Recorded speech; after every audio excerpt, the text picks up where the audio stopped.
और इस समय रुख करते हैं उत्तराखंड का, जहां केंद्रीय गृह मंत्री अमित शाह वैश्विक निवेशक सम्मेलन 2023 के समापन समारोह को संबोधित कर रहे हैं। उद्योग जगत से जुड़े हुए सभी डेस्टिनेशन उत्तराखंड को सफल करने के लिए आए हुए प्यारे भाइयों और बहनों और विद्यार्थी मित्रों, आप सभी को नमस्कार। आज सबसे पहले मैं इस देवभूमि को और देवभूमि में स्थित बाबा केदारनाथ, बद्रीनाथ को प्रणाम कर कर मेरी बात की शुरुआत करना चाहता हूं। दामी जी ने ठीक ही कहा कि आज का कार्यक्रम ये डेस्टिनेशन उत्तराखंड का समारोह नहीं है, कई चीजों की शुरुआत। मैं भी मानता हूं, जब ये डेस्टिनेशन उत्तराखंड की परिकल्पना मैं पहले उत्तराखंड आया तब श्री धामी ने मुझे समझाई, तब मेरे मन में भी एक हल्का सा डाउट था, मगर धामी जी बड़े उत्साह से समझा रहे थे, मैं कुछ बोला नहीं। मैंने बोला क्या लक्ष्य रखा है धामी जी आपने? तो उन्होंने कहा 2 लाख करोड़ का है, परंतु आज 3.5 लाख करोड़ के एमओयू समाप्त हो चुके हैं। मैं धामी जी के नेतृत्व में समग्र उत्तराखंड के प्रशासन को बहुत बहुत शुभकामनाएं देना चाहता हूं और बधाई देना चाहता हूं। मित्रों, आज का यह समारोह 3.5 लाख करोड़ के एमओयू के साथ नए उत्तराखंड की अनंत संभावनाओं को तराशने की शुरुआत। अब उत्तराखंड अपने राज्य की प्राकृतिक सौंदर्य को बिगाड़े बगैर इको फ्रेंडली तरीके से किस प्रकार से इस छोटे से राज्य को उद्योग जगत के साथ भी जोड़ा जा सकता है, इसका एक मजबूत उदाहरण समग्र विश्व के सामने बनेगा, इसका मुझे पूरा भरोसा है। और इसीलिए हमारे प्रधानमंत्री मोदी जी ने बहुत विश्वास के साथ उत्तराखंड की पहाड़ियों पर आकर कहा कि 21वीं सदी का तीसरा दशक उत्तराखंड का दशक होगा। ये मोदी जी का भरोसा हर उत्तराखंड वासी की धाती है। एक ही स्थान है जहां दैवी शक्ति भी है और डेवलपमेंट भी, दोनों को साथ में रखने वाला एक ही स्थान है। और धामी जी ने इसके साथ परफॉर्मेंस को भी जोड़ दिया है। बड़ी विनम्रता के साथ अभी जो टनल में फंसे हुए 41 श्रमिक भाइयों को निकालने का श्रेय धामी जी ने भारत सरकार में प्रधानमंत्री जी को, सारी एजेंसियों को देने का प्रयास किया। मगर धामी जी मैं आज निसंकोच कहना चाहता हूं कि आपके नेतृत्व के प्रयास ने ही 41 मजदूरों को सकुशल बाहर निकाला है। पूरा देश चिंतित था, पूरा देश सोच रहा था क्या होगा इस श्रमिक भाइयों का।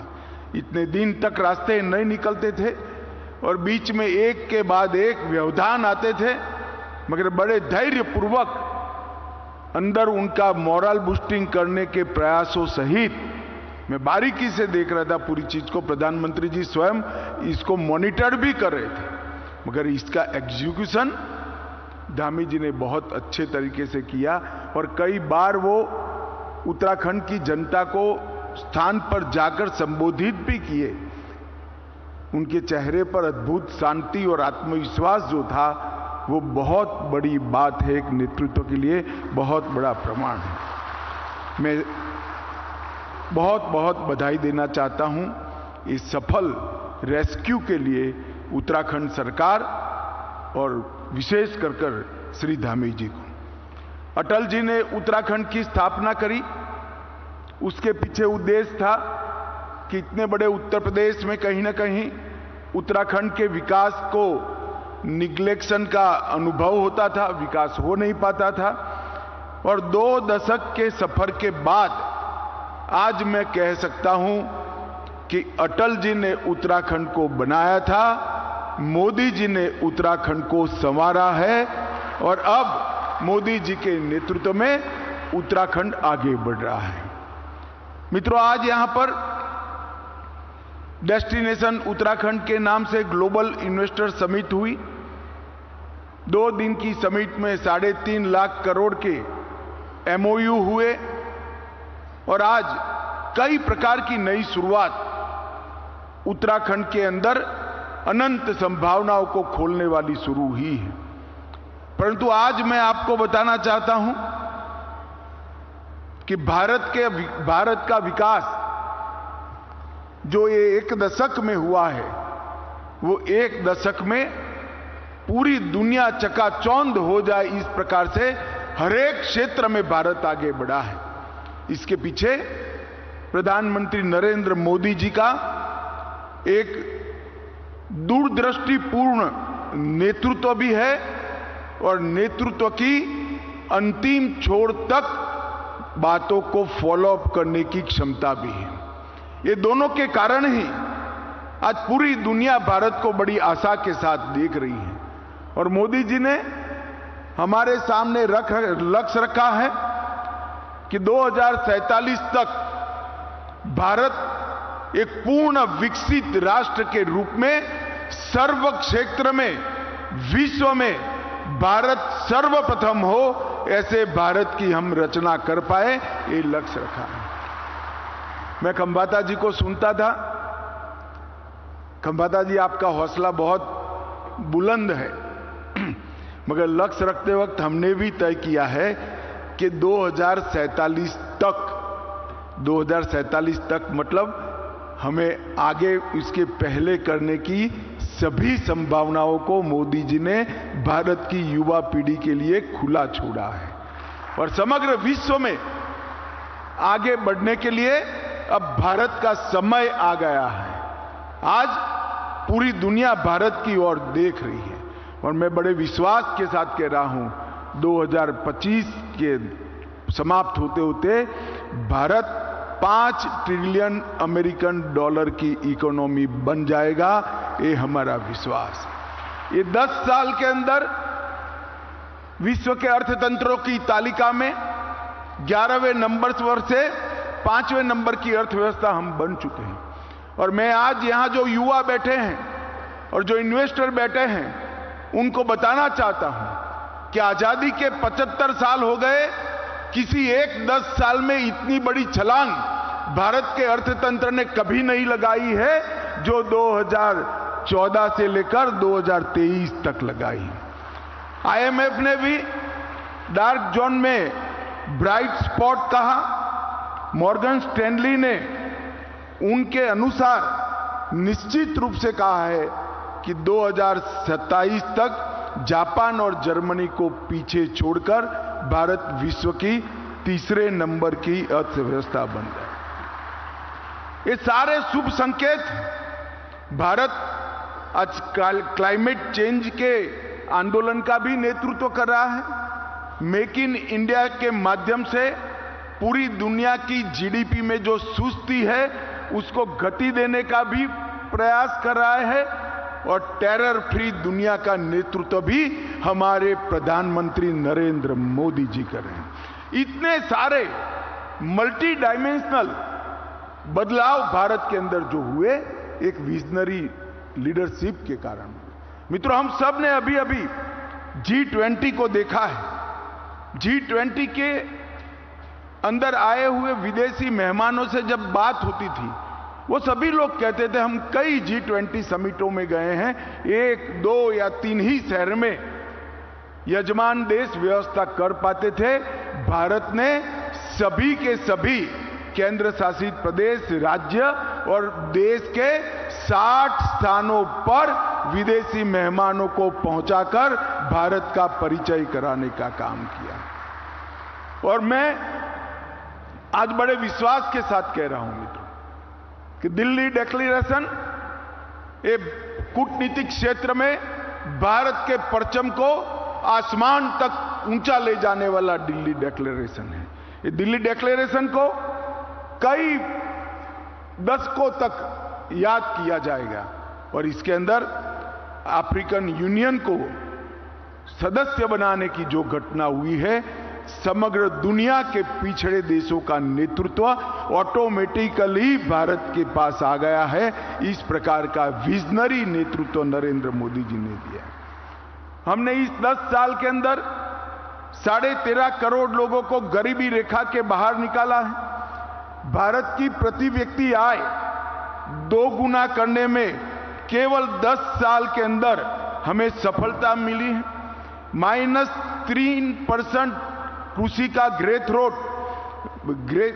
रेट इसको +4.6% पर ले जाने में ये 9 साल में हमने सफलता की है। मतलब करोड़ों किसानों के भविष्य की चिंता भी इसके साथ हुई है। और 2014 में केवल 4 यूनिकॉर्न स्टार्टअप थे और आज 110 भारतीय स्टार्टअप यूनिकॉर्न क्लब में सम्मान के साथ बैठे हैं। भारत के युवाओं ने विश्व के मंच पर भारत को यश दिलाने का काम किया है। अब तक का सबसे ज्यादा एफडीआई $84.8 बिलियन 2022 में आया। एक्सपेंडिचर के फोकस में कैपिटल एक्सपेंडिचर आज तक के बजटों में सबसे ज्यादा 46.8 कैपिटल एक्सपेंडिचर का लक्ष्य सिद्ध करने का काम भारत ने किया है। मित्रों, ये 9 वर्षों में जो बदलाव आई है वो आत्मनिर्भर भारत की लहर है। 140 करोड़ भारतीयों के आत्मविश्वास का ये बदलाव परिचायक है। और विरासत और टेक्नोलॉजी दोनों क्षेत्र में एक साथ काम करना और अनेक प्रकार के प्रशासन में परिवर्तन करने का काम प्रधानमंत्री जी के नेतृत्व में हुआ है। राजनीतिक स्थिरता, भ्रष्टाचार मुक्त शासन, जन कल्याण की नीतियां, इन्वेस्टमेंट फ्रेंडली एजेंडा और शांतिपूर्ण माहौल, ये सभी मामलों में 9 साल के अंदर ढेर सारा काम हुआ है। इसके लिए मैं मोदी जी को बहुत बहुत बधाई देना चाहता हूं। और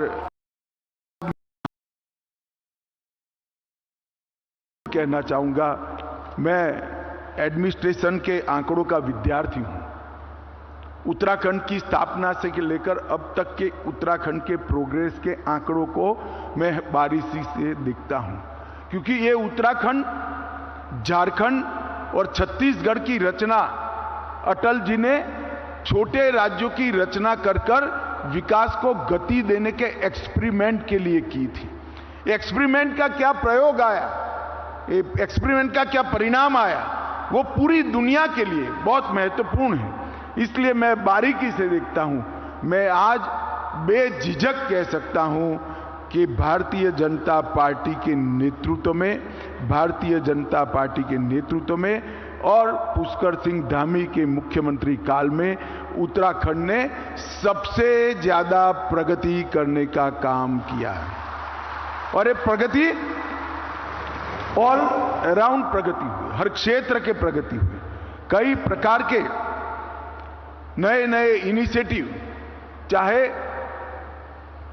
भारत की सीमाओं पर खाली होती गांव पलायन, इसको रोकने के लिए इनिशिएटिव लेना हो, चाहे यात्रा को सुचारू रूप से चलाने के लिए व्यवस्थाएं खड़ी करनी हो, चाहे इंफ्रास्ट्रक्चर खड़ा करना हो, चाहे इन्वेस्टमेंट फ्रेंडली पॉलिसियां बनानी हो।